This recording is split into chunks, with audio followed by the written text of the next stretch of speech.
ও মালিক,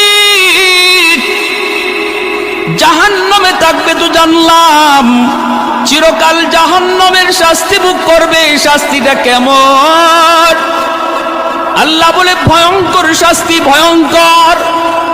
সাধারণ জাহান্নামীরা এত শাস্তি পাবে না যতটা শাস্তি পাবে একজন খুনি। জাহান্নামের ভিতরে সে এতটাই কষ্টে থাকবে। জাহান্নামের আযাবেরও ধরন আছে রে ভাই, সবার আযাবের ধরন কিন্তু একরকম নয়।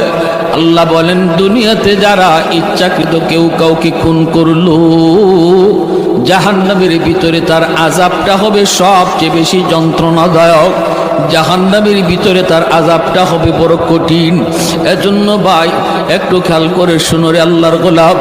মায়ার নবী বলেন, হাসরের মাঠে আল্লাহ আদালত নিয়ে যখন বসবে, বিচার কাজ আল্লাহ শুরু করবে, সর্বপ্রথম আল্লাহর আদালতে